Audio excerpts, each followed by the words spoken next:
Hello, salut. Hop, salut tout le monde. Hello tout le monde. J'espère que ça va.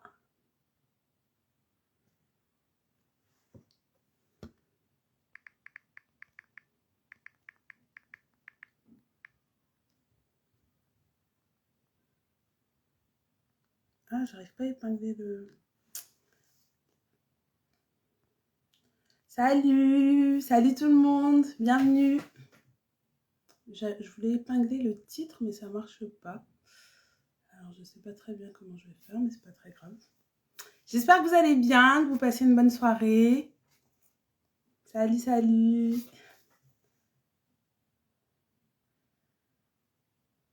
Top.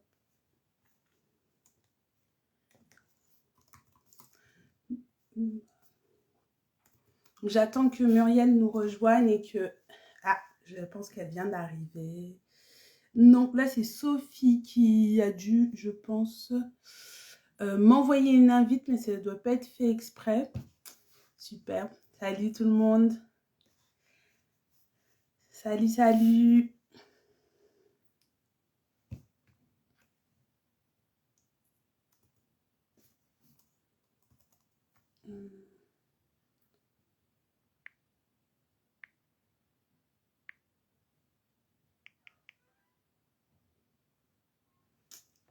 J'espère que ça va. On attend juste quelques petites minutes, le temps que tout le monde se connecte. De toute façon, j'ai un tout petit peu d'avance. Hello. J'espère que lundi, salut Katia, j'espère que le lundi s'est bien passé. Moi, c'était dur, je vous avoue, ce matin, là, c'était un peu dur, mais bon, là, ça va, j'ai récupéré un peu de pêche, donc je pense qu'on va avoir un bon moment ensemble, là.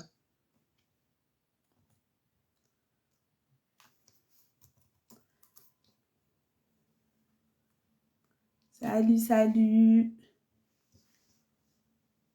Salut Tatiana. Bonsoir, vous faites du droit du travail ou que par rapport à la paye, je suis nouvelle. Alors, je ne fais pas de droit du travail, je suis ni juriste ni avocate. Je suis à la base donc gestionnaire de paye. Donc, j'ai été gestionnaire de paye pendant 3 ans. Et ensuite, je me suis orientée vers un boulot de consultante SIRH, donc consultante paye, où j'installe et je paramètre les logiciels de paye. Coucou Happy Girl 972. Voilà. Ouais, super Kadia. Je pense qu'on va passer un bon moment. Alors, je vais juste essayer d'envoyer un petit mot.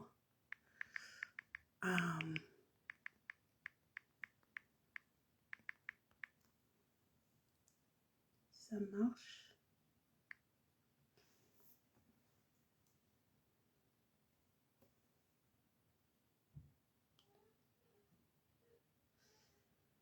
Hello.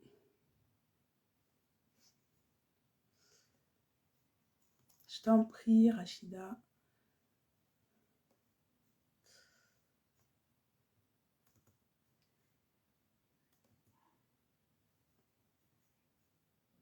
On va juste attendre un petit peu Muriel.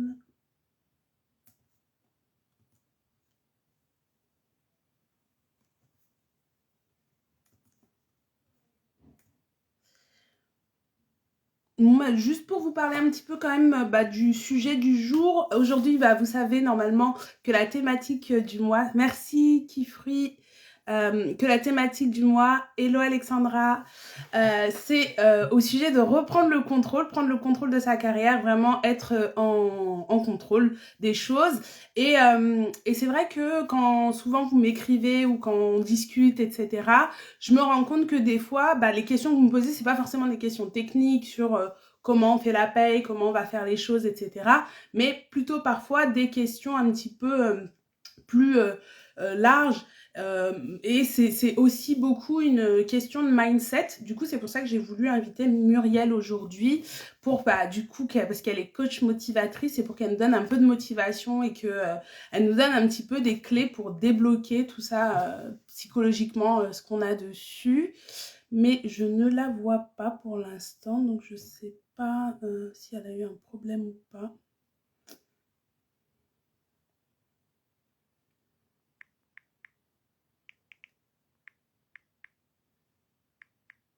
Donc on va patienter encore un peu. Salut tout le monde.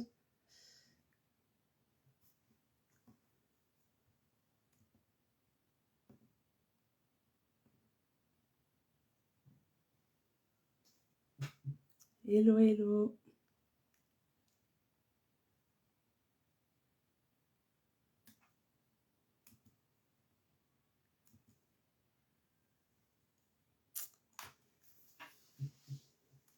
Salut.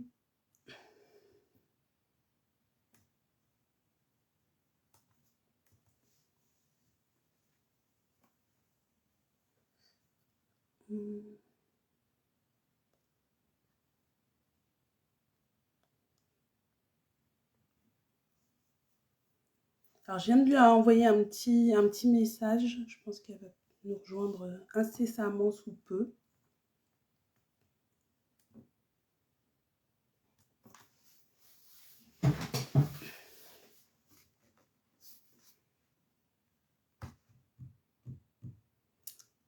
Ah, ça y est, elle est là.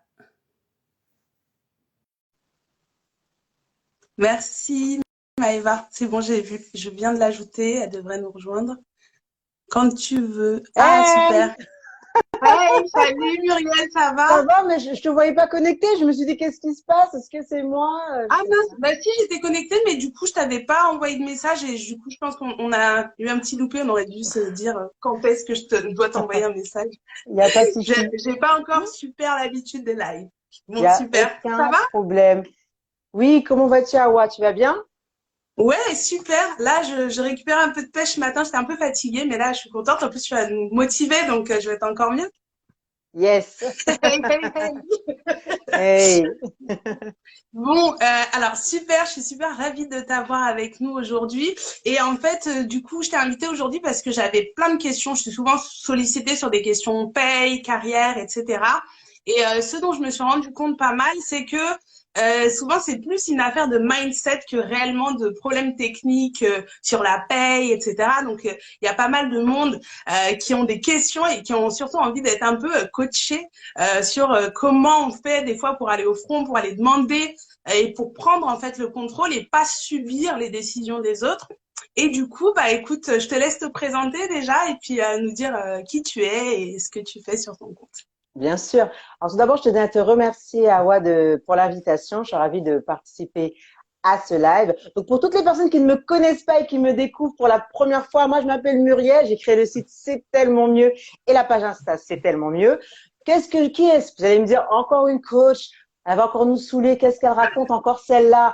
Rassurez-vous, moi, je suis une motivatrice. Qu'est-ce que je fais exactement? C'est quoi ma mission? Moi, je suis experte en motivation et en persévérance. J'accompagne toutes les personnes, surtout des femmes en ce moment, mais toutes les personnes qui ont besoin de pulvériser leur blocage, d'exploser leur peur et surtout de révéler leur potentiel pour être enfin alignées avec elles-mêmes dans tous les domaines de leur vie. Parce que pour moi, le plus important, c'est d'être en accord avec soi-même. Parce que être soi-même, c'est tellement Hey, mieux.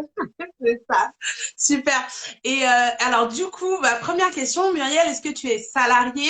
Est-ce que tu es entrepreneur? Et en plus, bah, je crois que tu as partagé une punchline ce matin, j'ai beaucoup aimé parce que moi, je suis beaucoup suivie par des salariés et des fois, on a un peu tendance à nous dire, bon, bah, vous êtes encore pas arrivé au bon niveau. Un jour, vous allez atteindre la vraie voie de la liberté et l'éclairement, tu vois. Mais moi, je suis très heureuse en tant que salariée. Il y a plein de gens qui sont très heureux en tant que salariés. Donc, je voudrais savoir bah, qui tu es un petit peu sur cet aspect professionnel.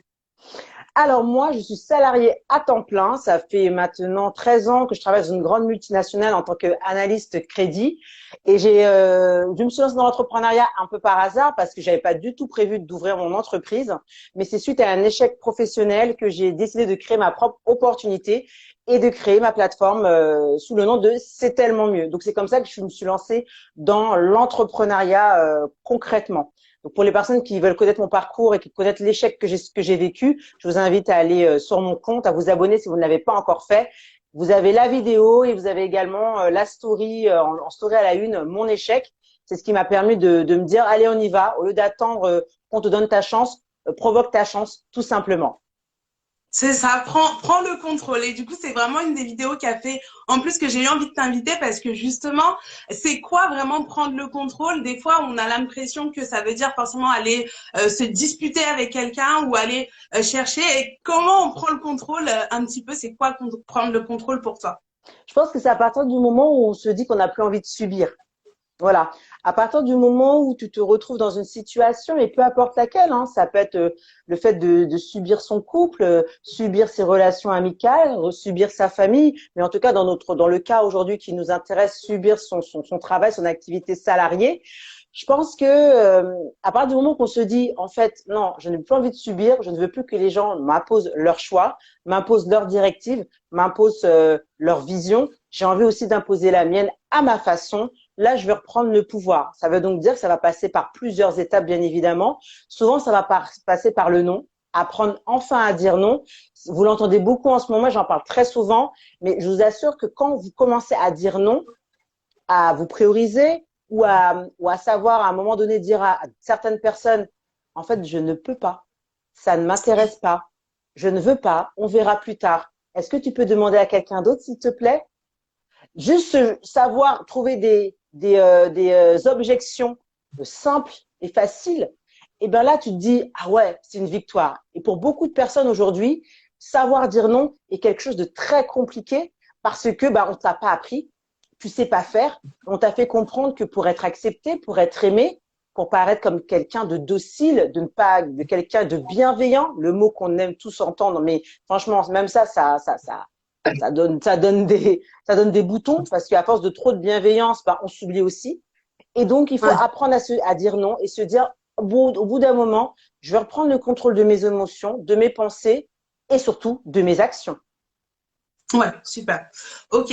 Et notamment sur se dire non, moi c'est vrai que bah souvent dans le monde du travail, même si moi je suis sur une chaîne où je parle des droits des salariés, on n'est pas là en train de se battre. Du coup, il y a vraiment cette part de négociation et il y a ce côté où l'employeur, en fait, il est en position quelque part un peu de dirigeant, il nous donne souvent des ordres. Donc c'est difficile de dire non, comme tu viens de le dire. On nous a appris à toujours être conciliant, aller dans le sens de la musique.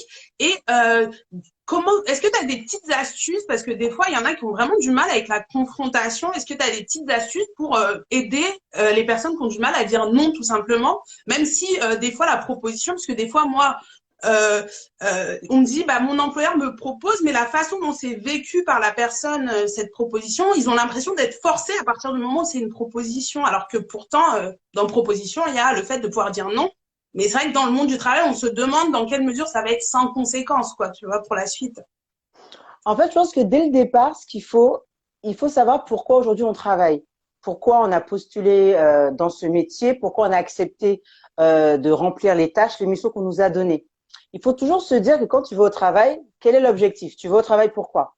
Tu vas pour, concrètement, les gens qui vont au travail, c'est pour percevoir une rémunération.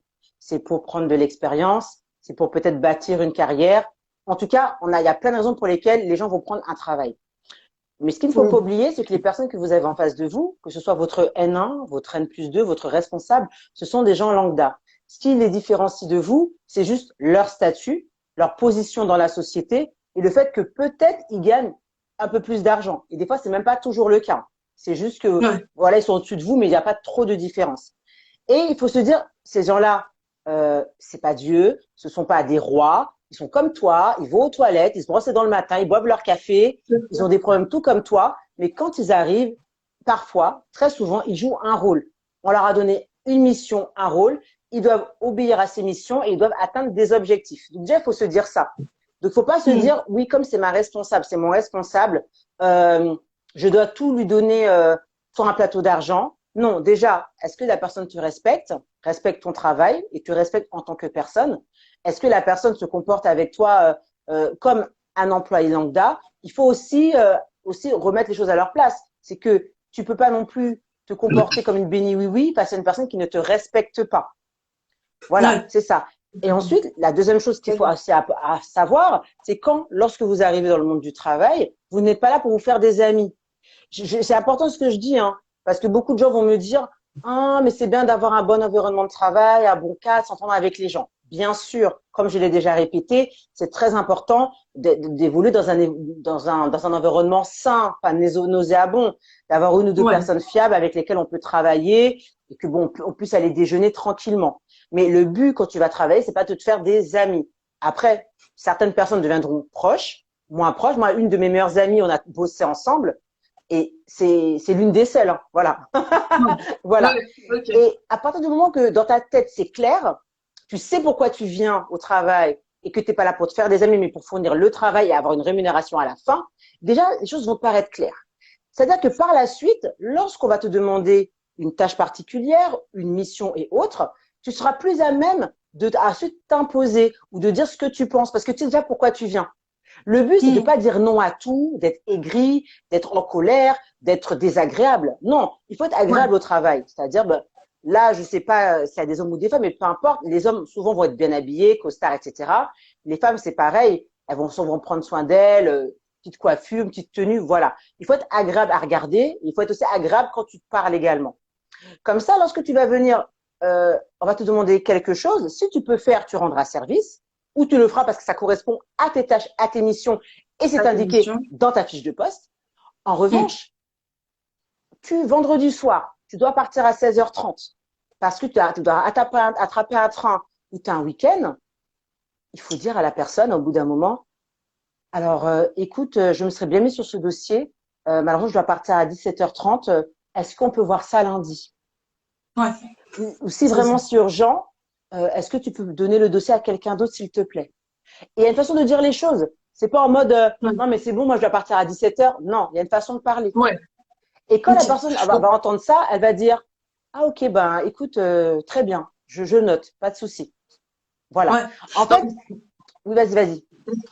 non, non, c'est ce que du coup, je comprends. C'est vraiment, c'est pas personnel. On n'est pas là pour faire du sentiment. C'est vraiment, je cadre et je donne, j'argumente et je dis non. Et donc, il n'y a pas de raison que ça passe mal à partir du moment où je cadre, j'argumente.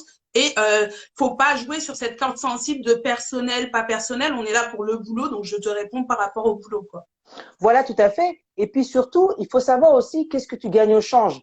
On va pas se mentir. Si tu es dans une position carriériste, tu veux évoluer et tu sais qu'effectivement que être sur certains projets, travailler avec certaines personnes, rester un peu plus tard ou venir un peu plus tôt, ça peut effectivement avoir des bénéfices.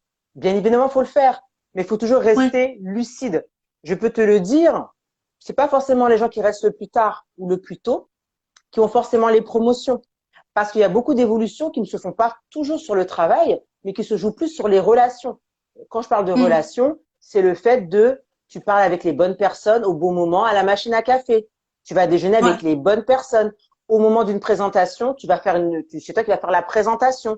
Il y a un sujet important, c'est toi qui vas te mettre en avant. Ou tu vas aller voir une Mm. personne et tu vas lui parler de, ah, mais rien à voir. Combien de fois j'ai vu des personnes, même moi ça m'est arrivé dans mon travail, je vais parler avec des supérieurs, je ne parle pas du tout de boulot. Ah, ben j'ai Ouais. vu que tu étais parti en vacances. Ah, mais j'ai vu que tu faisais de la salsa. Ouais, tu fais de la salsa où? Ah, mais je connais très bien. Oui, oui, oui, oui, oui, ta. Tel acteur? Oui, mais j'ai vu le film au cinéma. Des fois, juste parce que vous avez des centres d'intérêt, des atomes crochus, tu Ouais. parais sympa, t'es agréable. On va se dire, ah, j'aime bien comment elle est dynamique. Et puis après, peut-être que lors d'un prochain projet, juste parce que tu as été sympa, on va peut-être te proposer sur ce projet. Donc, c'est un petit peu ça. Donc, il n'y a pas que le travail qui compte. Dans le monde du travail, il y a aussi le jeu du réseau, Le des contacts et relationnel. le relationnel. Tout à fait. Ok.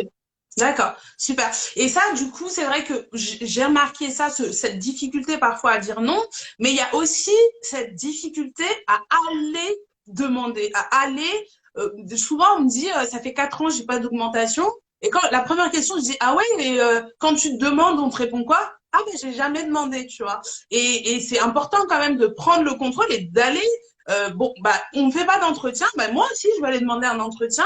Je suis tout à fait en droit de le faire. Pourquoi, c'est quoi ce qui explique un peu ces blocages qu'on peut avoir de d'aller au front et d'aller peut-être se prendre un non? C'est pas nous dire non, mais avoir peur du non qui peut venir de l'autre. En fait, comme je te disais, très souvent, ce qui se passe, c'est que déjà, ça va déjà dépendre du secteur dans lequel tu travailles. Parce qu'il y a des secteurs où bon, maintenant, je sais pas avec le Covid comment ça se passait, mais il y a des secteurs où les gens, ils sont augmentés automatiquement chaque année ou tous les 2 ans. Il n'y a pas à réclamer, c'est fait automatiquement, mais ce sont des OG individuels qui sont déjà prévus en paye, Les grilles avec de la salaire. RH. Voilà, il y a des grilles de salaire, comme tu veux dire. Dans d'autres cas, pourquoi souvent les femmes ne demandent pas? C'est parce qu'en fait, on a souvent tendance à croire que notre travail va être vu, il va être perçu, et que forcément, comme il est vu, il est perçu, il va être récompensé. Il y a beaucoup d'hommes, par exemple, je prends l'exemple des hommes, les hommes n'ont pas de mal à demander une augmentation au bout d'1 an, même au bout de 6 mois, alors qu'ils viennent juste d'arriver. Mais ils considèrent que le travail qu'ils ont fourni pendant 6 mois justifie qu'ils demandent une augmentation. Il y a aussi des femmes qui demandent des augmentations un peu plus rares, mais il y en a aussi. Alors que la femme, elle va beaucoup euh, tourner en rond, elle va demander aux collègues, peut-être si elle est proche, elle doit demander une augmentation, elle va demander aux autres, alors toi, tu as été augmenté il y a combien de temps? Ah bah, ça a été augmenté il y a tant de temps. Bah, peut-être moi, je peux demander, non? Si j'ai eu en janvier, je peux pas avoir en avril. On va se poser plein de questions, on va tourner en rond pour ne pas demander l'augmentation. Alors, ce qu'il faut faire, dans tous les cas, il faut quand même demander, même si on a un refus, même si c'est pas fait, on demande quand même. C'est-à-dire qu'à partir du moment où vous vous retrouvez lors de votre, je sais pas, votre bilan mensuel ou en tout cas en entretien avec votre manager, ou si vraiment vous sentez que c'est vous qui avez besoin d'en parler et qu'il n'y a pas d'entretien prévu sur les prochaines semaines, demandez à vous entretenir avec votre manager. Vous avez fait du bon travail, sur les 3 derniers mois, tout s'est bien passé. Vous êtes quelqu'un, vous remplissez les tâches, pas juste faire son travail, hein, parce que le problème, c'est que faire que son travail, aujourd'hui, ça ne suffit pas. Aujourd'hui, ils vont dire, tu as fait ton travail, c'est très bien, mais c'est écrit dans ta fiche de poste. Je te paye pour ça. Voilà, tu es payé pour ça. Mais si tu veux un petit peu plus, éventuellement se mettre sur certains projets, se mettre en avant sur certains, dans certaines, certains projets pour demander une augmentation. Ensuite, vous demandez votre entretien. Et quand vous demandez votre entretien, tu dis, bah, écoute, je te remercie beaucoup de me recevoir. Ça me tenait vraiment à cœur de parler avec toi, car ça fait que ça fait de nombreuses années que je travaille ici. Comme tu as pu le voir, je me suis distinguée lors de ce projet. J'ai présenté ça, j'ai fait ça. En fait, remercier la personne de vous recevoir et mettre en avant tout ce que vous avez fait sur les 3 derniers mois. Donc, au vu de tous les éléments que je viens de t'apporter aujourd'hui, je sais que ce n'est pas la période, c'est pas la période plénière pour demander une augmentation. Mais aujourd'hui, si je viens vers toi, c'est que j'aimerais beaucoup être planifiée sur les prochaines augmentations qui sont prévues durant l'année. Ouais. Ok. Tu dis Et plus c'est rien. très intéressant. Tu dis plus rien. Ouais. Et t'attends. Parce que ça, il y en a, parce que après, c'est la personne face à qui, des fois, il y a des managers qui entendent pas, qui font semblant. Il y en a d'autres qui font très bien. Il y en a d'autres, c'est compliqué. Mais après, il faut se taire, il faut laisser la personne parler et déballer son speech. Ouais, c'est ça. Alors, n'hésitez pas, je dis juste à bien mettre les remarques ou les questions que vous avez dans la boîte à questions, comme ça on pourra les ressortir tout à l'heure et puis les afficher pour tout le monde, parce que des fois ça peut passer pendant qu'on discute et on voit pas vos petites remarques. Et ça me fait, c'est super intéressant ce que tu dis, parce que ce matin j'étais au téléphone avec ma sœur et elle est prof de français. Et elle me dit qu'il y a quelque chose qu'elle adore faire, c'est quand elle a fait un contrôle, etc. Donc, elle est au collège. Quand elle a fait un contrôle, elle aime bien demander aux élèves, bon, bah, toi, tu penses que tu as eu quelle note? Et elle a dit, à chaque fois, les garçons ont tendance à surestimer la note qu'ils ont eue et les filles à sous-estimer la note qu'elles ont. Et donc, c'est vrai que bon, moi, je m'adresse pas seulement que aux femmes, je m'adresse à tous les salariés, mais il y a un vrai décalage rien que déjà en termes de mindset chez les femmes où, depuis le plus jeune âge, on nous apprend à rester à ta place, sois pas trop vantarde, ne te mets pas trop en avant. Alors, dans le monde du travail, c'est complètement l'inverse. En fait, si tu te mets pas en avant, personne va venir te mettre en avant à ta place. Et les managers, etc., des fois, c'est pas de la mauvaise volonté, mais ils ont pas le temps de remarquer les petites personnes qui sont cachées dans les coins. Ils remarquent ceux qui viennent les voir et parler devant, quoi. Donc, c'est vraiment super intéressant ce que tu dis.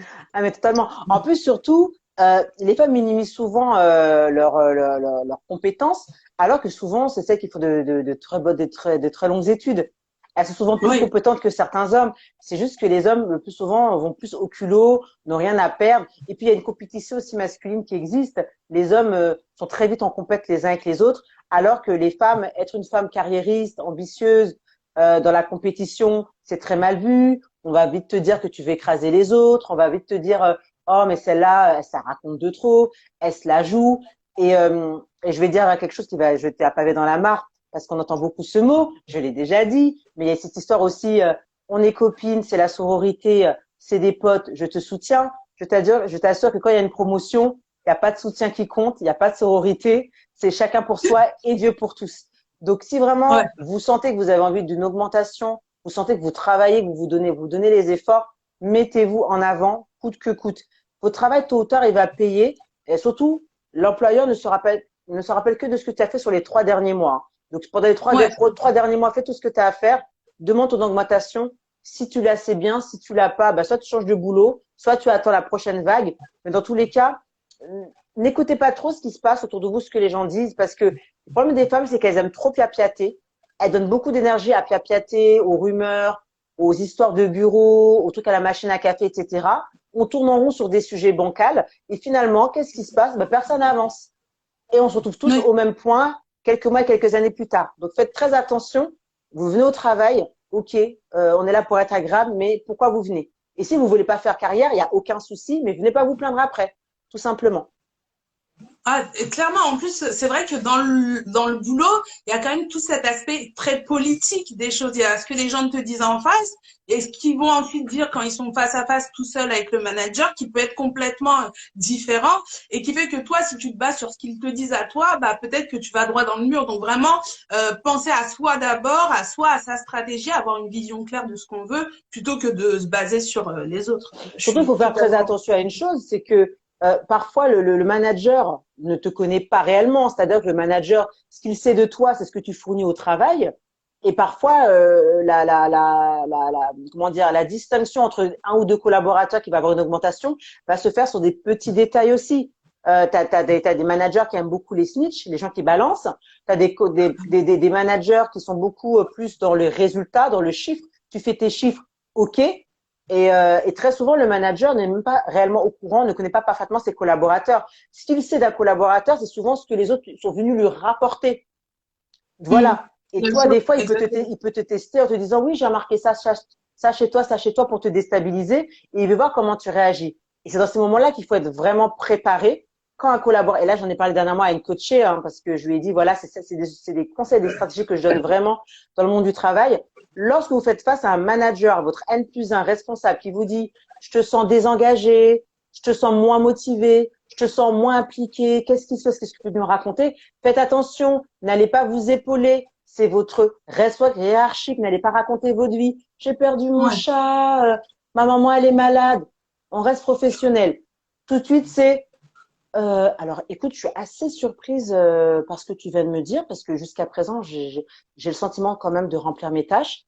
Alors, qu'est-ce qui te fait dire qu'aujourd'hui, je suis désengagée? Peux-tu m'apporter du factuel, me donner un exemple qui a montré que j'étais moins engagée dans mon travail? Boudoum. Et là, tu laisses la personne parler pour voir ce qu'elle va te Pas dire. vrai. Parce que des fois, ils ne savent pas du tout. C'est juste parce que Nathalie Ils ont la ou pêche. Chantal est venue rapporter un truc sur toi et il veut juste savoir ce qui est. Mais si il se rend compte qu'il n'y a finalement rien, il va se dire, bon, en fait, elle a rien, elle fait que bosser, en fait. Donc, faites très Mm. attention parce que tout ça, ça rentre dans les stratégies du monde du travail et dans les stratégies aussi pour avoir son augmentation. Exactement. Là, je suis totalement d'accord avec toi. Il faut savoir qu'à chaque fois que tu vas partager quelque chose de personnel, ça peut être réutilisé contre toi. Alors, tu peux avoir de la chance de tomber sur quelqu'un d'ultra bienveillant qui va vouloir t'aider, etc.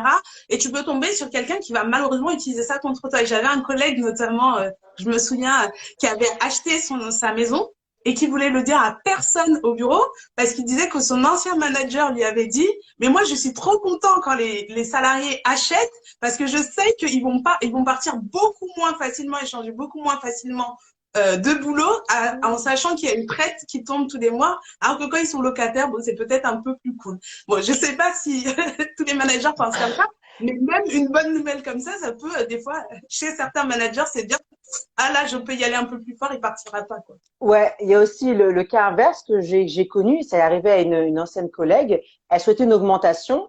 Elle était revenue de congé maternité. Elle avait acheté sa maison. Elle souhaitait une augmentation. Elle a demandé à être augmentée à sa manager. Et sa manager lui a dit qu'elle ne pouvait pas l'augmenter finalement, qu'elle avait décidé d'augmenter quelqu'un d'autre. Elle était assez déçue parce que ça faisait plusieurs années qu'elle n'avait pas été augmentée. Elle pensait mériter quand même cette augmentation. Et quand elle lui a dit, bah alors, est-ce que tu as quelque chose à dire? Ben, ma collègue lui a dit, ben écoute, moi je suis assez déçue de ne pas recevoir d'augmentation par rapport au travail que j'ai fourni. Et la manager lui a répondu, oh mais bon, ça va, tu viens d'avoir un bébé, tu t'es marié, en plus tu viens d'acheter, ça va. Ça... En gros, Ouais, ta vie est belle, comme quoi. tout te réussit dans ta vie, te paie une augmentation près, c'est pas grave. Mais en fait, quel est le Ouais. rapport en fait? Mm. Tu dois Mm. juger la personne sur son travail à un moment T, dans ce qu'elle fournit dans la société.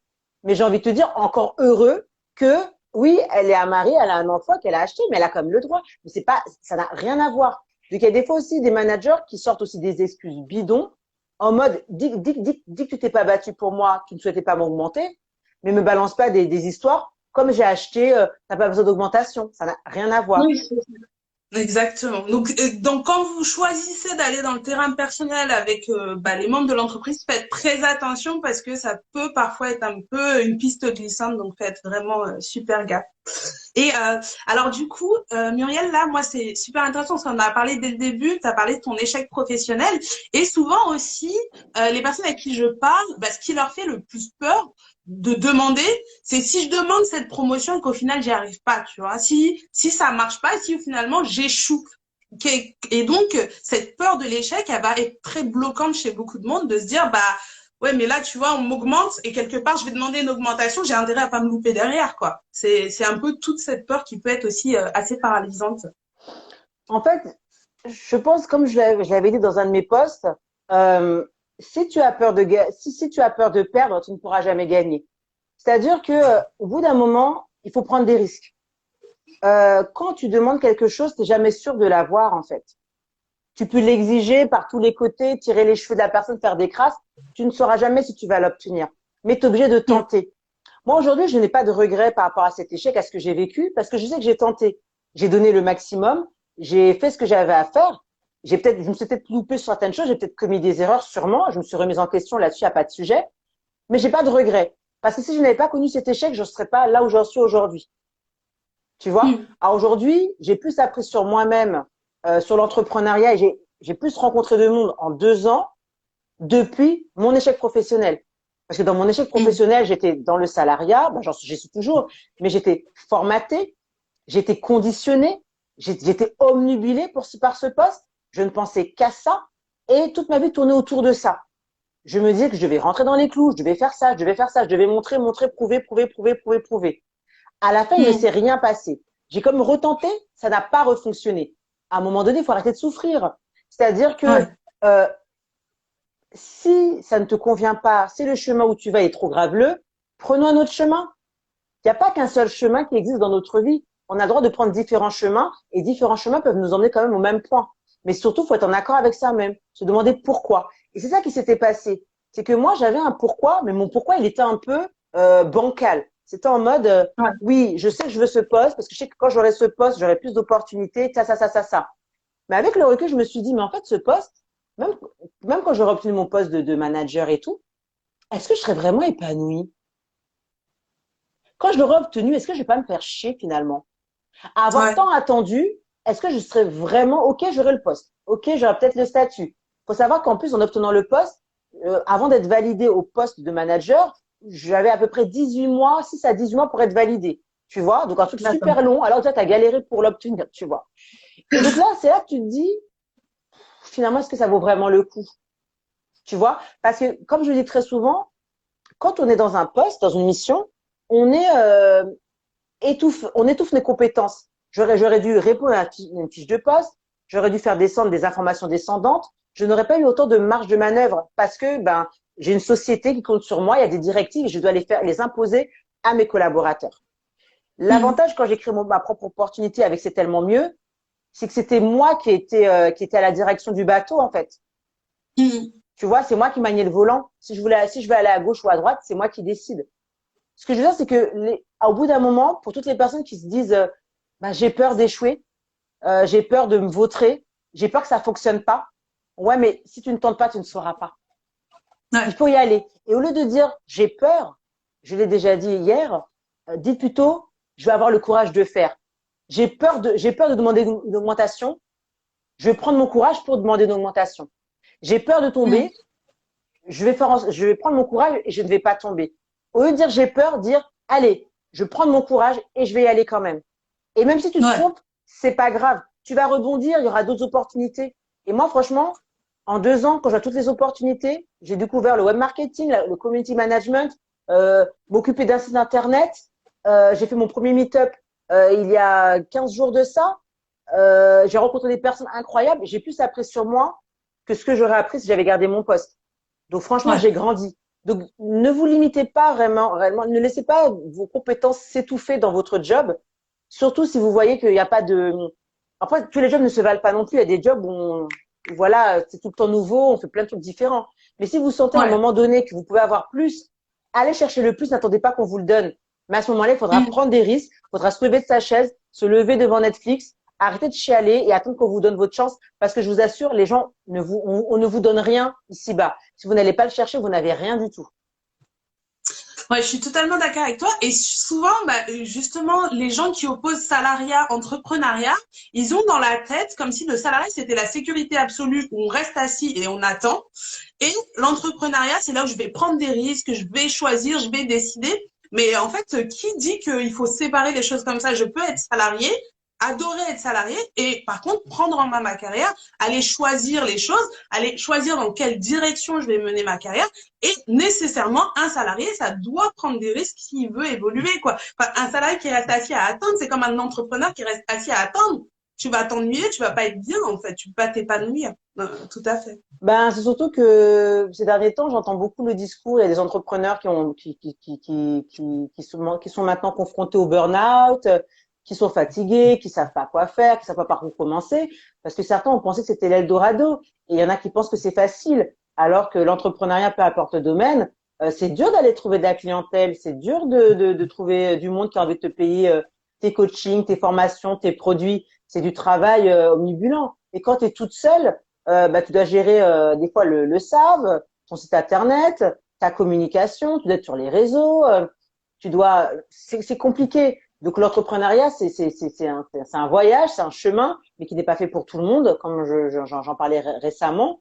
Le salariat, en fait, je pense que l'un et l'autre se complètent. On peut s'épanouir dans les deux à différents niveaux, à différents moments de sa vie, à différentes périodes de sa vie. Et le salariat, ce qui est avantageux, bien sûr, le salariat, c'est le côté sécuritaire de se dire que tous les mois, on a quand même une rémunération qui tombe. Et ça, effectivement, on va pas se mentir, c'est intéressant. Mais il faut savoir aussi, bon, ok, je suis salarié, mais dans quel domaine d'activité? Parce que c'est bien d'être salarié, mais dans quel domaine tu es? Est-ce que quand même tu es épanoui dans ton domaine d'activité? Est-ce que ce que tu Exactement. fais te plaît? Est-ce que tu peux pas changer de service? Parce qu'il y a beaucoup de gens, ils disent, ouais, j'en ai marre, j'ai envie d'être mon propre patron. Mais des fois, c'est juste qu'ils en ont marre de leurs collègues, en fait. C'est ça. Parce que Jacqueline ou Fatima les a saoulés. C'est juste ça.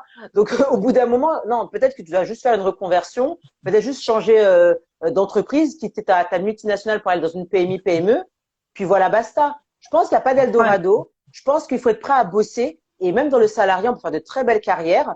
Mais les gens bossent aussi, il faut travailler. Vous pouvez pas tout C'est avoir sur un plateau d'argent. Si tu n'aimes pas bosser, bah forcément, ça va être compliqué pour toi. Par contre, si tu aimes bosser et t'investir, oui, à un moment donné, tu vas avoir un retour sur investissement, ça c'est sûr et certain. Mm. Mais et là, tu revenais, et c'est vraiment des fois, j'ai l'impression qu'il y en a qui rejettent le salariat ou ils sont malheureux dans leur salariat pour les mauvaises raisons. Par exemple, ils vont se dire, ah non, mais moi j'en ai marre d'être salarié parce que à chaque fois que je demande des augmentations, on me dit non. Mais, par exemple, si tu étais entrepreneur, des noms, tu t'en prends plein la tête toute la journée. Enfin, c'est que ça, Tout à en fait. fait. Les clients, ils disent jamais oui, en fait. Et en plus, en fait, l'entrepreneur, quelque part, et quand tu es salarié, tu dois avoir la même mentalité. En fait, pour moi, c'est la même mentalité des deux côtés. C'est-à-dire que la cliente, elle me dit non, bah, je vais passer par une autre porte pour essayer de la convaincre et je vais passer par une autre porte. Bah, ton chef, il te dit non, bah, tu passes par une autre porte, tu essaies de le convaincre, tu passes encore par une autre porte. Tu as dit non aujourd'hui, bah, je repasse. Non, c'est pas grave, c'est bien. Ça veut dire que, ah, ça, c'était pas encore la bonne idée, je vais trouver encore une meilleure idée pour revenir dans un autre sens. Et donc, c'est la même mentalité qui est des deux côtés. Donc, moi, je comprends pas du tout l'opposition, en fait. Même si il y a un schéma, tu vois, c'est comme le public privé, c'est comme l'entrepreneuriat, le salariat. Il y a des choses qui me conviennent parce que moi, j'ai des choses que je priorise en fonction de mes priorités dans ma vie de famille, dans mes choix. Mais ça veut pas dire que à côté de ça, bah, demain, moi, je me vois pas entrepreneur ou demain, je me vois pas travailler dans le public. Je sais pas. Voilà, j'ai pas de clivage du tout là-dessus. Et c'est Ah oui, important de le dire. non mais complètement dans ce que tu dis, c'est que oui, ça sert à rien d'opposer. Et puis il y a aussi le côté, je pense que des fois, moi la première, on reste aussi des fois dans le salariat par confort parce qu'on n'a pas envie de se prendre la tête. Moi je suis née dans les années 80 et qu'on est beaucoup, bah voilà, le but c'était quoi? C'est d'avoir faire des études, avoir un travail, rencontrer quelqu'un, se poser et on pensait peut-être faire carrière pendant 20, 30 ans dans la même boîte. Aujourd'hui, la donne a changé. Les gens aujourd'hui se rendent compte que bah ils ont d'autres opportunités, qu'ils peuvent rester 2 ans, 3, 4 ans dans une boîte, voyager, revenir. Euh, Pendant 2 ans, lancer leur entreprise, ils en ont marre, retournent dans le salariat. Et je pense que là, on commence à assister à un retour du salariat. Les gens quand même commencent à prendre des pincettes. Au début, on entendait tout le monde dire oui, c'est bon, j'ai viré mon patron. On entendait beaucoup ça. J'ai viré mon patron, j'ai quitté la rat race, j'ai quitté le salariat. Et maintenant, ils sont un peu plus mesurés, les gens. Ils font attention et je sens que maintenant, les gens, c'est plutôt OK. Depuis le Covid, c'est plutôt en mode je vais peut-être faire une reconversion, peut-être une formation, peut-être me reprendre. Parce que les gens se sont rendus compte avec le confinement que le travail qu'ils faisaient, ils ne l'aimaient pas, mais surtout, ils ne voulaient pas le faire chez eux. C'est ça surtout, Ouais, voilà. Parce qu'il y en a qui c'est n'aimaient, ça. il y en a qui n'aimaient pas leur travail, mais qui supportaient parce qu'ils le faisaient à l'extérieur. Mais quand ils ont compris qu'il fallait le ramener chez soi et le faire tout le temps à la maison, ils se sont dit, non, j'ai plus envie de le faire. Je suis saoulée. Ouais, c'est sûr. Donc, il y a eu vraiment ça. Donc, je pense qu'en fait, il faut savoir surtout s'écouter. Il faut pas regarder ce qu'il y a autour de nous. Et je pense on a tous été à plus ou moins pollués par ce qui se passait aussi autour de nous. On a passé beaucoup de temps sur les réseaux sociaux, sur Instagram, sur Twitter, sur YouTube, Facebook. On connaît toujours une personne qui a démissionné, qui a fait une formation, et puis on commence à réfléchir. On a l'impression que ça a l'air plus simple pour certaines personnes. Certaines personnes nous Mm. montrent un lifestyle. On a l'impression qu'ils voyagent tout le temps, qu'ils vivent leur meilleure vie. Et il y a des gens qui ont des business qui fonctionnent très bien. Ils ont de la clientèle, ils vendent des formations très chères, et ça fonctionne. Mais on voit pas tout le travail qu'il y a derrière. On voit pas l'envers du décor. On voit pas que certaines personnes, ils ont des relations, ils ont des contacts. On ne voit pas que certaines personnes sont entrepreneurs, mais il y a des gens qui sont sur leur chômage depuis 2 ans. Certaines, leur mari gagne très bien leur vie. Certaines ont épargné pendant 1 an pour s'en ça à leur compte. Et on n'est pas tous sur les mêmes domaines d'activité et on n'a pas tout ça dans le sang. Donc c'est pour ça que oui, déjà, c'est quoi ton pourquoi? Ou, ok, tu veux rester salarié, tu veux être entrepreneur, mais c'est pourquoi? Pour faire quoi? Pour impacter, Mm. pour faire joli, pour faire comme les autres. Il faut te poser les bonnes questions. C'est important pour que tu sois aligné avec toi-même. Pour éviter de dire, je tente ça, parce que je vous assure que quand vous êtes entrepreneur, ben, moi pour l'être, en plus de mon salariat, Ouais, euh, c'est ça, t'as les deux casquettes. franchement, on bosse. On Ouais. bosse. Donc, il y a plein de gens qui viennent me voir en DM. Comment t'as fait ça? Ben, j'ai travaillé, en fait. Faut Mm. travailler, faut bosser. Il n'y a pas le choix, en fait. Mais ça, du coup, comme on parle des sujets un peu qui fâchent, là, faut travailler pour obtenir et il faut aussi rechercher. Et ça, c'est la base un petit peu pour prendre le contrôle. Bah, encore faut-il que tu saches ce que tu fais. Et aujourd'hui, je sais que on n'a pas de formation qui t'apprend comment être le parfait salarié, comment comprendre les rouages du système. Mais on a quand même accès à énormément d'informations. Et souvent, les gens, bah, ils sont un peu dans l'attentisme. Ils attendent du patron qu'il lui explique tout, alors que le patron, lui, il t'a engagé pour des compétences, pas pour t'éduquer, quoi. Il t'a embauché pour que tu lui fournisses un travail, pas forcément pour t'éduquer. Oui, Et donc, totalement. Oui, vas-y. non, non, c'était juste ça que j'allais Oui, dire. oui, bah, en fait, je pense que il est important que les gens sachent que quand ils sont salariés, ils sont acteurs de leur mobilité, ils sont acteurs de leur propre développement personnel au sein du travail, ils sont acteurs de leur carrière. C'est-à-dire que il y a des domaines d'activité où tu vas être formé, où il y a des formations qui sont prévues, obligatoires, où on va te former pour te permettre d'évoluer. Mais c'est pour te permettre d'évoluer dans ton poste. Si tu sens comme moi, à un moment donné, j'avais demandé une formation en anglais. Quand j'ai demandé ma Ouais. formation en anglais à mon boulot, on m'a dit non, en fait, non, on va pas te la payer parce qu'en fait, c'est pas ce qu'on te demande dans ton travail, dans ton poste Ça leur que sert tu à fais rien, en fait. actuellement. Voilà. Donc, si tu veux te payer une formation en anglais, tu te la payes toute seule. C'est-à-dire qu'aujourd'hui, on a mis énormément on a mis énormément de produits, de moyens aux salariés pour qu'ils Ouais. puissent se former. Il y a le compte personnel de formation. Faut pas hésiter à l'utiliser. Mais même sans l'utiliser, vous avez énormément de contenus gratuits ou payants, mais très peu cher, où vous pouvez vous permettre de vous développer. Je me rappelle un moment pendant le confinement, il y avait des tonnes de personnes qui donnaient des masterclass gratuites, qui faisaient des webinaires gratuits. Je pense qu'aussi les gens parfois sont trop fainéants. C'est-à-dire que moi, je le dis tout le temps, tu as le droit de ne pas savoir. En revanche, tu as le droit de chercher. C'est qu'au bout d'un moment, on ne peut pas tout apporter sur un plateau d'argent et tu dois te dire, mais comment t'as fait? Bah, j'ai cherché aussi. Bah oui, parce qu'il y a des fois, le soir, bah moi, j'ai peut-être pas envie de regarder Netflix. Bah des fois, je veux mettre un podcast, je vais peut-être faire des recherches sur mon ordinateur. Il y a certains week-ends où je ne sortais pas, ou pendant 1 heure, je me disais, je vais me mettre à fond sur mon boulot. En fait, je vous dis pas de devenir quelqu'un d'acharné, mais par exemple, tous les jours, consacrez-vous 30 minutes, 1 heure pour vos recherches personnelles, pour votre développement personnel, soit lire un bouquin, écouter un podcast, regarder un documentaire qui peut vous parler, quelque chose qui vous parle. Faites bouger vos chakras et commencez un peu à réfléchir. Ok, il y a des trucs que je constate, ça me convient pas, je sais pas comment je fais. Déjà, commencez par vous-même pour voir où vous en êtes. Après, quand vous sentez que vous avez atteint votre limite, que vraiment vous dites, bon là, j'ai atteint ma limite, il y a vraiment un truc que je ne sais pas, bah, faites appel à des experts, à des personnes compétentes qui s'y connaissent. Parce que parfois, on ne sait pas tout.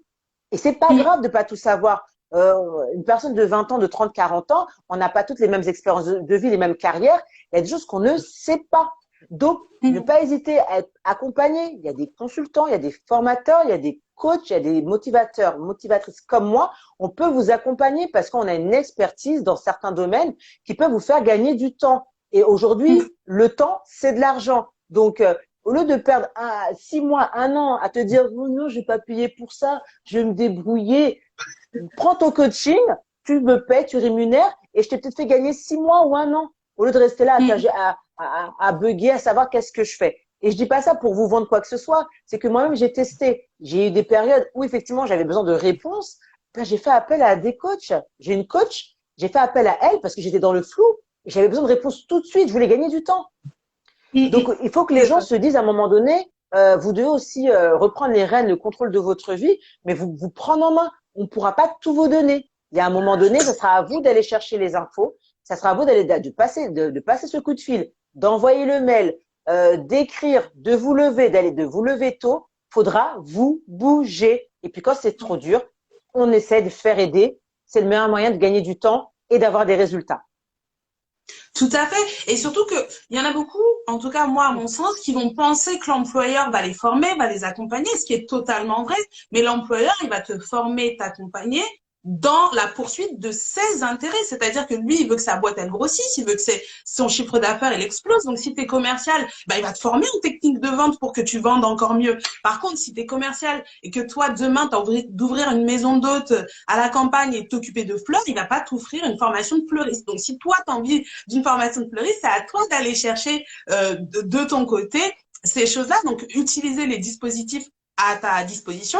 Et aujourd'hui, moi, je pense que l'information, elle est accessible partout. Par contre, ce qu'on achète en vrai quand tu achètes une formation, c'est vraiment le temps parce qu'en fait, une formation, ça te donne de manière très pertinente et rassembler toutes les informations à un seul endroit et ça te permet d'avoir l'exhaustivité des informations. Sinon, Google, franchement, le moteur de recherche, il est au top, tu tapes et tu trouves. Par contre, tu vas trouver un petit bout par là, un petit bout par là entouré de choses pas pertinentes et il va falloir que tu tries toi-même. Après, à toi de voir dans quelle mesure bah, tu vas jongler entre ton portefeuille et les formations qu'on t'offre.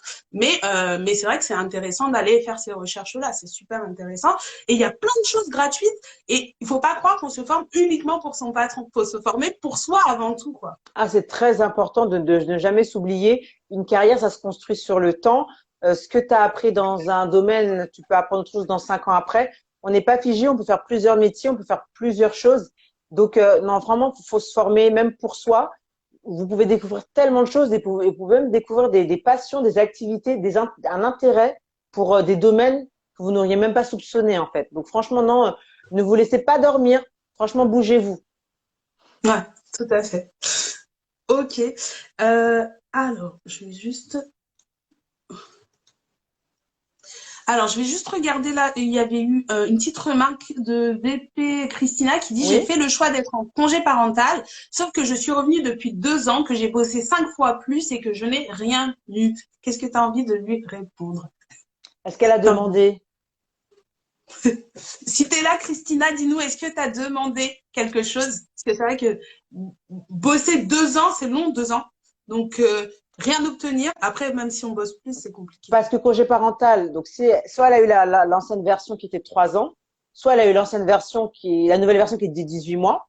Donc déjà, quand tu pars 3 ans, bah, déjà, pendant 3 ans, t'es pas augmenté, concrètement. 18 mois, c'est 1 an et demi. Si on rajoute en plus les 2 ans, bah, ça fait 3 ans, 4 ans. Elle nous dit qu'elle a travaillé 5 fois plus, mais qui sait? Elle sait qu'elle a travaillé 5 fois plus, mais est-ce que son patron le sait? Est-ce qu'il l'a vu? Est-ce qu'elle l'a mis en Mm. avant? Est-ce qu'elle l'a expliqué? Est-ce qu'elle a demandé à être reçue? Est-ce qu'elle en a Mm. parlé? Et comment l'a-t-elle expliqué? Parce que c'est toujours la même chose. Moi, je suis quelqu'un, même si tu me dis, oui, j'ai demandé, j'ai rien eu, j'ai pas confiance en moi, je trouve pas de mec. Oui, mais il y a tellement de choses autour de tout ce que tu dis. C'est tout ça qu'il faut se poser la question. Donc oui, peut-être que tu n'as rien eu, mais ça faut savoir qu'est-ce que tu as demandé, est-ce que tu en as vraiment parlé, est-ce que tu as été clair? Mm. Est-ce que deux Ouais. fois plus, ça veut dire quoi? T'es arrivé tôt le matin, t'es parti tard le soir, est-ce que tu t'es mis sur différents projets? Ou est-ce que c'est juste, ouais, t'as juste fait ton travail, en fait, mais tu l'as juste fait un peu plus longtemps que les autres. Mm. Donc, Et, donc, donc et, c'est et tout après, ça. ouais, après, derrière cette notion de pendant 2 ans, moi, j'ai l'impression, et c'est ce que je retrouve beaucoup aussi chez beaucoup de salariés qui me contactent, c'est ce côté je subis, je subis, je subis. Alors, même si, par exemple, j'ai demandé, on m'a dit non, on m'a très clairement fait comprendre que non, mais du coup, je supporte plein de petites attaques, plein de mauvaises choses. Et je subis pendant longtemps jusqu'à explosion. Et en fait, en général, quand j'explose, bah, c'est dans l'émotion, donc ça se passe mal. Et c'est vrai que c'est un mécanisme qui est compliqué à arrêter en fait, à sortir en fait la tête du guidon pour réavoir une vision un peu, comment dire, Oui, c'est surtout ça, c'est le schéma de détachée. la femme. Il y a une chose aussi dont j'ai oublié de parler et qu'on oublie souvent, c'est quand tu reviens du congé maternité ou d'un congé parental, donc tu fais à un moment un bilan avec ton supérieur, faut tout de suite annoncer la couleur. Lui dire, bon voilà, moi j'ai été absente pendant 8 mois, 1 an, 2 ans, peu importe. Donc aujourd'hui, moi, mon objectif premier en revenant, c'est de déjà reprendre mes marques. Et mon deuxième objectif, ou le premier, peu importe comment on le place, c'est d'obtenir une augmentation. Car ça fait tant de temps que je n'ai pas été augmentée. Faut Mm. annoncer tout de suite la couleur et ne pas hésiter à dire, bah, écoute, moi je souhaite augmenter.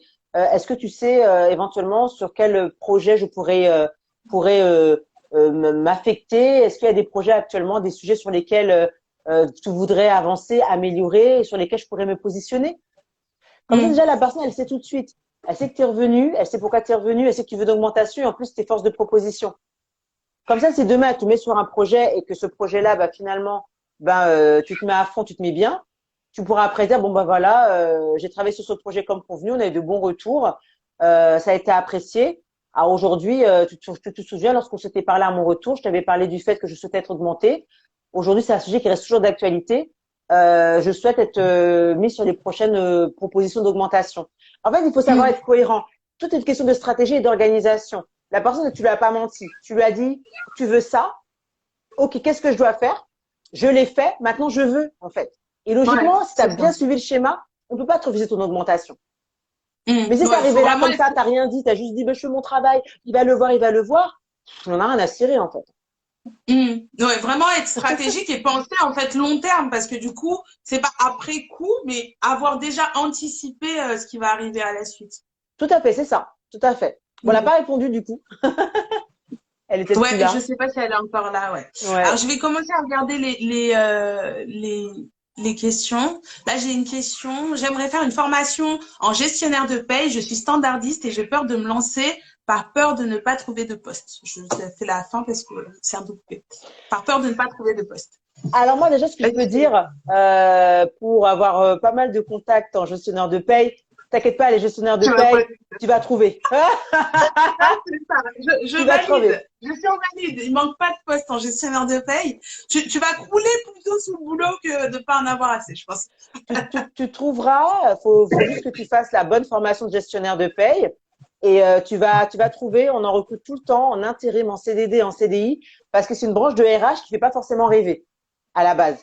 Et tout le monde n'est pas forcément fait. Mais si vraiment tu veux faire gestionnaire de paye et que là actuellement tu es standardiste, bah, regarde ton compte CPF déjà pour voir combien tu as dessus. Et ensuite, dirige-toi vers les centres de formation qui préparent aux gestionnaires de paye. Centre de formation que je peux te recommander, donc gestionnaire de paye, c'est ressources humaines. Centre de formation que je peux te recommander, tu as l'IFOCOP, qui est un bon centre de formation, tu vois. Et tu as, alors je sais pas si du coup l'IGS, RH, comme au gestionnaire de paye, peut-être aussi. Ouais. Je crois qu'ils ont un bachelor gestionnaire de paie ou quelque Voilà. chose comme ça. Donc, ouais, voilà un bachelor. Donc, tu tapes formation ressources humaines, on va te donner ça. Donc, Ifocop et IGES, en fait, elles sont réputées. C'est pour ça que je te donne ces deux noms. Elles sont réputées, elles font de très bonnes formations. Et tu peux voir ce qu'on te propose. Et si tu es standardiste, alors je sais pas si tu es en CDI, en CDD, tu regardes ton compte de personne de formation. Si tu es en CDI, essaie de voir si tu peux demander un CPF de transition professionnelle. Voilà, c'est l'ex-fonds GESIF. Ça te permet en fait de garder ton poste et pendant que tu es à ton poste, tu peux te former et t'es rémunéré pendant toute la période de formation. Voilà. Mm. Donc après, je vais pas tout te donner, hein. Faut aussi un peu chercher, mais n'aie pas peur de te lancer. Ce qui te bloque, c'est sûr. Tu dis au début, euh, j'ai peur de me lancer, de pas trouver. Non, t'as surtout peur de te lancer. T'as pas peur de pas trouver. Tu vas trouver. Mm. T'as peur de te dire qu'est-ce qui va se passer. Mais si t'en as marre d'être standardiste, gestionnaire de paye, tu peux faire ce boulot. Il y a du travail. Et en plus, je t'assure, quand t'as de l'expérience, tu peux être très bien payé. Ouais, je confirme. Tout à fait. Hop.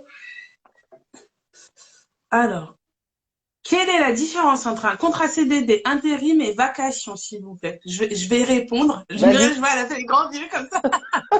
Alors, le contrat CDD, c'est un contrat à durée déterminée. L'intérim, c'est juste que c'est des missions et c'est via une agence de travail temporaire qui est spécialisée, donc ça peut être à la journée, etc. Et les vacations, ça dépend un petit peu dans lequel c'est, mais c'est aussi des missions à titre temporaire. Après, il y a beaucoup de différences entre ces différents contrats, donc on va pas rentrer dans les détails de toutes les différences, mais en gros, c'est des contrats auxquels tu peux souscrire, qui sont de plus ou moins longue durée, sur lesquels tu vas avoir une rémunération à la fin. Donc après, si tu as besoin de plus de détails, n'hésite pas à me faire une DM.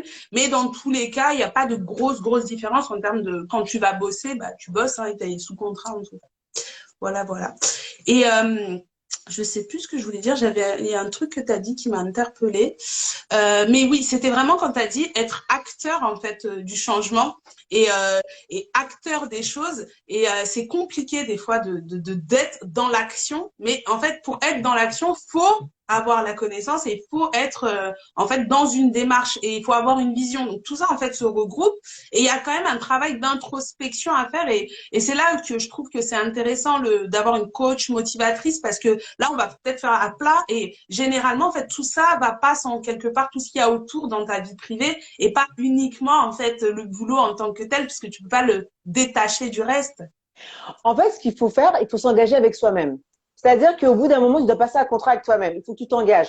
Si tu décides à un moment donné de reprendre le contrôle de ta carrière professionnelle, tu dois être acteur, actrice en te disant, écoute, j'ai un objectif, je sais que voilà, je vais être gestionnaire de paye, c'est mon objectif, je vais m'engager sur l'année 2022 pour faire une formation de gestionnaire de paye.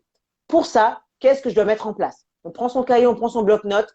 En un, trouver une école. Deux, comment me faire me financer? Est-ce que je veux démissionner, quitter le poste que j'ai actuellement? Si c'est un CDD, est-ce que j'attends la fin de mon CDD, je prends le chômage et grâce au chômage, je peux demander à faire une formation? Vous devez penser à toutes les positions, oula, le mot, Les toutes les opportunités. opportunités, vous devez penser à tous les choix possibles, à toutes les possibilités. Voilà, parce que quand on est en CDD, en CDI, en intérim ou autre, bien évidemment, les choix ne sont pas pareils. Par exemple, une formation, quand tu es en CDI, fonds gestif, qui va coûter 8 000 euros, ne coûtera, par exemple, en CDD, c'est au chômage, que 2 000 euros à peu près. Donc, il faut penser aussi à tout ça. Donc, selon la configuration dans laquelle vous êtes, vous devez penser à tout ça. Mais vous devez apprendre à vous engager avec vous-même. Parce que le problème, c'est que si tu t'engages pas avec toi-même, tu ne pourras t'engager avec personne.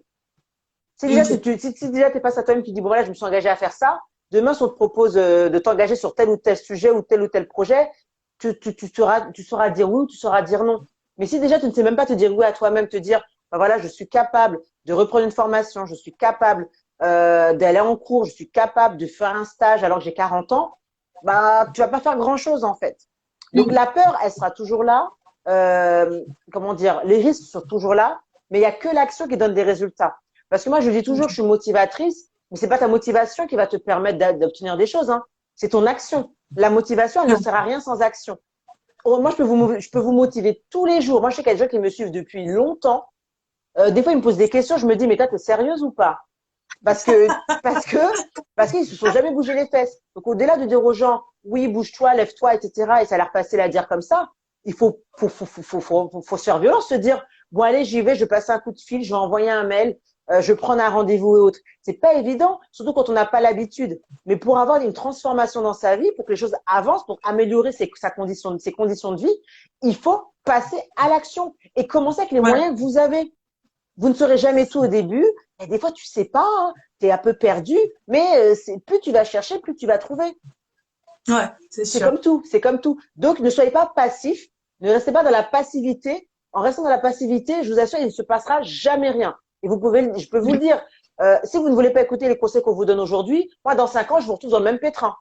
Il n'y a pas de souci. Mais si vous mettez tout de suite en place tout ce qu'on vient de vous dire, en disant, bon, je vais peut-être commencer à regarder tous les soirs 1 heure, peut-être comment on fait la formation de gestionnaire de paye et tout. Parce que ça prend du temps. Vous ne croyez pas que les gens qui font des reconversions, ils se sont levés un matin, le mois suivant, ils étaient en reconversion. Des fois, il s'est peut-être passé Ouais, peut-être 6 mois, 1 an avant de lancer la reconversion. Mais ils ont dû faire les recherches. Ils ont dû passer des entretiens pour être prêts en formation. Ils ont dû voir si c'était la bonne formation, si effectivement ils allaient être indemnisés. Mais c'est possible. Et n'hésitez pas à taper ouais, aussi les avis, demander à taper sur Internet avis personne qui a fait des reconversions. Vous allez trouver des avis de personnes qui vont vous dire qu'ils ont fait des ouais. reconversions, avec des retours, aller dans des forums.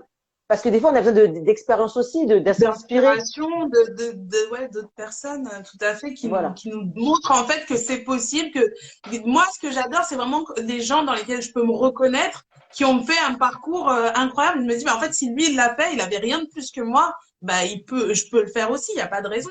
Donc, voilà. Totalement. Totalement. Et puis c'est dans l'action en fait. Plus tu fais les choses, en fait, quand la première fois tu vas dire non à ton chef, tu vas te voir que le ciel t'est pas tombé sur la tête. Bah la deuxième fois ce sera encore plus facile. Et la troisième fois, bah là, que tu vas aller lui solliciter pour quelque chose et que ça marche, ou que tu vas mettre en place quelque chose et que les résultats vont dépasser même tes attentes, c'est là que en fait tu vas te rendre compte que tout est possible en fait. Tout à fait. Merci beaucoup, Muriel. Franchement, je pense que tu nous as donné un bon coup de boost. Mais si quelqu'un a envie de t'avoir en petit boost, mais personnel, comment on fait pour t'avoir, pour te voir ou te voir. Tout d'abord, bah, j'invite la personne à aller s'abonner à mon compte, c'est tellement mieux, à aller sur mon site internet et découvrir, à regarder également mes vidéos, mes publications, mes reels. Il y a des personnes qui se sont abonnées à mon compte 2 jours après, ils avaient pris leur coaching. Il y a des personnes, parfois, ils veulent voir ce qu'elle vaut. Elle vaut quoi, celle-là, là? Elle vaut quoi? Donc, on va regarder ce qu'elle propose, ce qu'elle Qui dit. nous Est-ce qu'elle embrouille. me parle? Voilà. On est tellement nombreux dans le domaine et que, après, la motivation, c'est particulier parce que tout le monde ne motive pas. Moi, c'est vraiment la motivation, la persévérance. Mais ce que je veux dire, prenez vraiment le temps de savoir que moi, je suis pas là pour vous juger. Je suis pas là dans le jugement. Je suis là pour vous faire gagner du temps et de vous faire passer à l'action immédiatement. C'est-à-dire que quand on prend un coaching avec moi, le but, c'est d'avoir des stratégies, des conseils de suite que vous pouvez mettre en place tout de suite pour que ça donne des résultats dans l'immédiateté.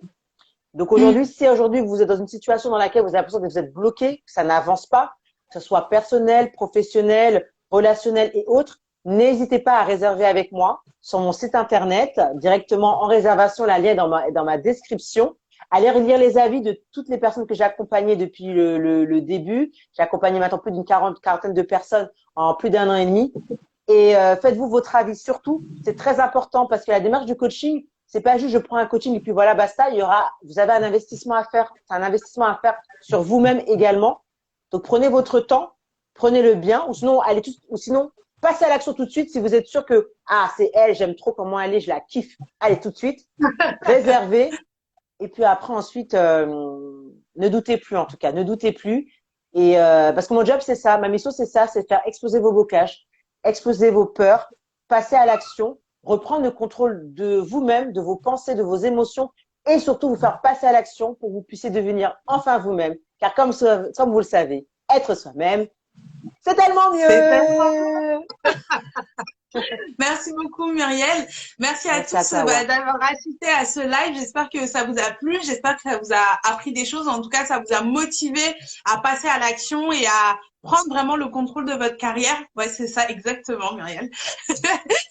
Et donc, que demain, vous avez peut-être quelque chose de concret. N'hésitez pas après à commenter la vidéo pour mettre si ça vous a décidé à faire quelque chose ou à lancer quelque chose qui est en stand-by pour vous, pour qu'on puisse du coup partager un peu avec ceux qui n'ont pas forcément vu le live ou qui le regarderont en replay. Et puis, écoutez, je vous souhaite à tous une très très bonne soirée. Merci encore, Muriel. Merci à toi pour ton invitation, Awa. Merci. Salut. Ciao, ciao. Bonne soirée à toutes et à tous. À bientôt. Ciao. À bientôt. Salut.